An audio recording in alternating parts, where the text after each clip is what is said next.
Top 10 Bible movies Hollywood forgot about. Number 10. The Ten Commandments, 1923.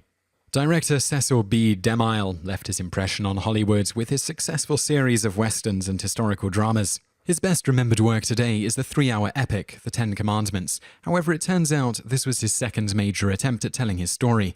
In his early career, Cecil made a silent version of Ten Commandments in the 1920s, when silent black and white drove the market. The Ten Commandments took an interesting twist compared to other Bible films. Instead of focusing the film on just the Exodus, DeMille split the film into 2 stories. The first arc told the story of the Hebrew Exodus from Moses' birth to the golden calf. The second arc told the story of 2 sons and would follow them as they chose how they would act in the light of the law. One son would turn to a life of sin, while the other would become a moral man. The film was extremely successful and should be considered as the predecessor for what would become the genre of sword and sandal films. Number 9. King of Kings, 1927.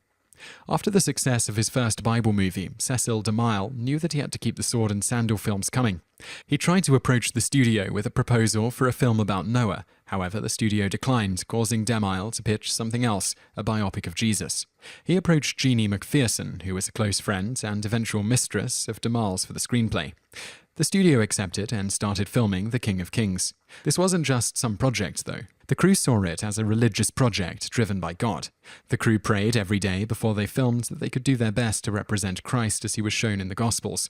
The film is considered to be fairly accurate, though 51-year-old H.B. Warner, who played Jesus in film, was considered by many too old to play the 33-year-old Jesus. King of Kings was a box office hit and received a lot of positive feedback from viewers. It was the first Bible film to be used by missionaries overseas. Number 8. The Green Pastures, 1936. One of the first Bible films with sound was not a real biblical epic, but an African-American comedy. The Green Pastures was an adaptation of Marcus Connelly's award-winning Broadway comedy of the same name. The film interpreted the Old Testament in a way that, as Connelly put it, would have been accessible to the everyday Negro. This meant that God was called the Lord. Heaven resembled a fish fry, and almost all of the characters were African Americans.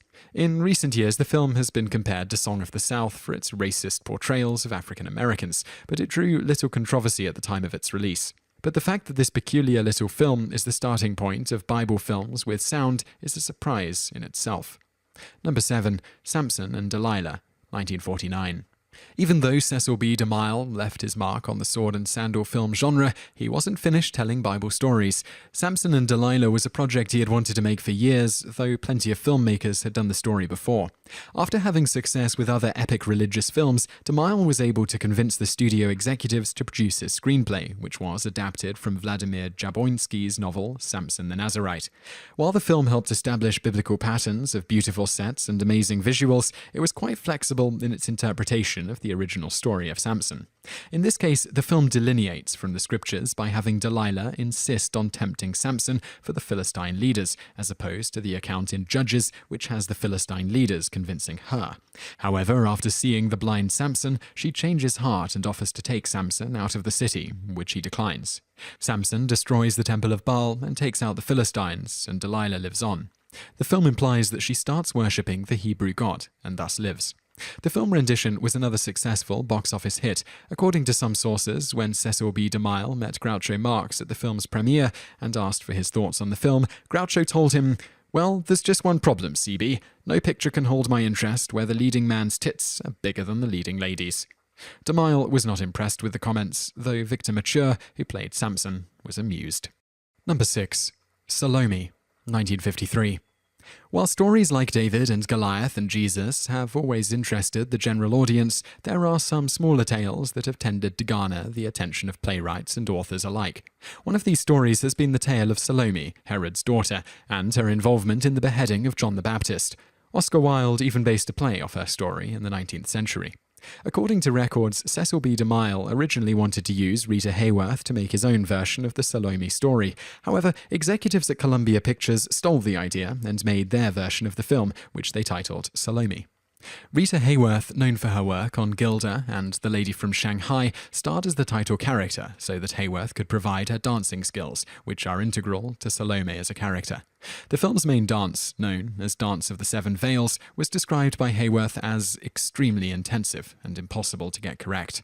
Like many of the adaptations of Salome's story, this version rewrote Salome out to be a likable, even lovable character. In this version, Salome never asks for John's head, but her mother does. Salome rejects her mother, leaving the palace with her romantic interest, and goes to see Jesus to speak on a hill, where it is implied that Salome and Claudius become Christians.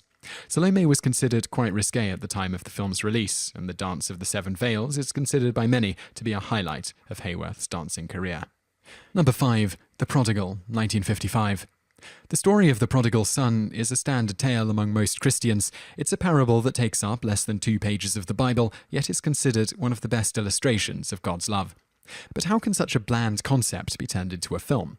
This is what director Richard Thorpe and writers Maurice Sim and Joe Brim Jr. attempted with The Prodigal. They took the general plot narrative of the prodigal son and made it into a pre-Christ narrative, when the Israelites still struggled against Baal worshippers for political and religious control.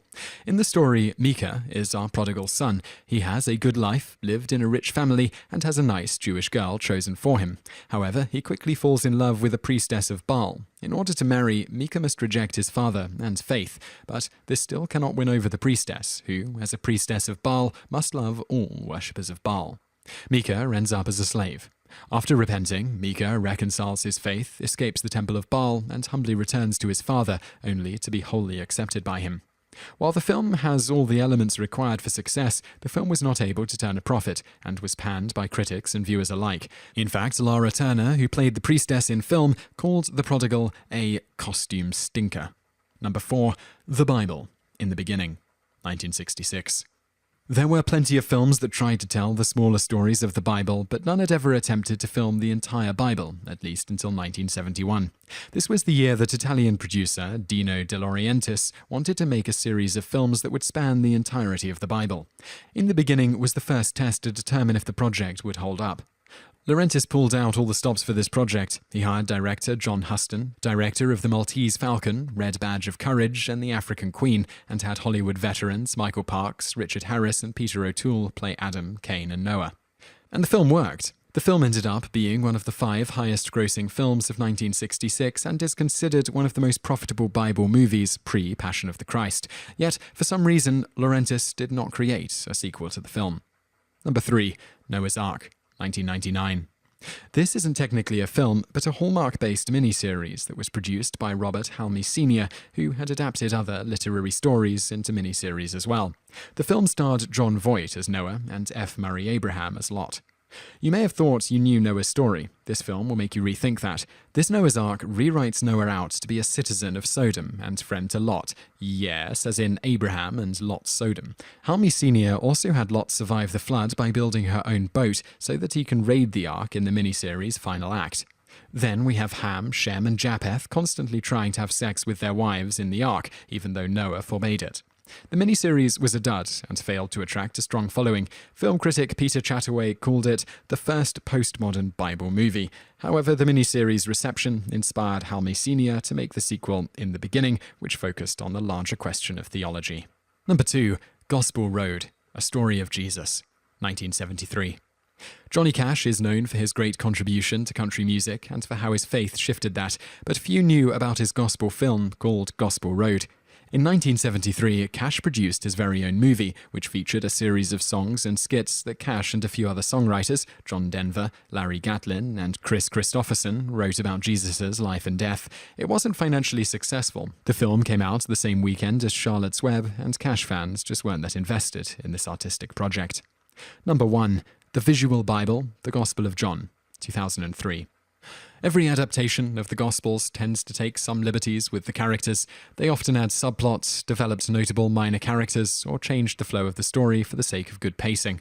But screenwriter John Goldsmith didn't want this. He wanted to make a Bible film that came directly from the text. To complete this, he worked with Vancouver-based Visual Bible International to produce a verbatim performance of the Gospel of John. Goldsmith did his best to add visuals, transitions, and all the necessities a film needs to flow well, and, for the most part, he succeeds. Less than 10 lines of dialogue were added to the film for the sake of pacing. The project was sold as a scriptural adaptation. However, its 3-hour length and slow pacing causes critics to write it off. Gospel of John would have received a huge box office on any normal year because of the faith-based audience. However, it was released the same year as Passion of the Christ, which meant theaters overlooked the project. If you enjoyed this video, be sure to subscribe to our channel by clicking the subscribe button in the top right. Our channel has loads of other awesome videos just like this.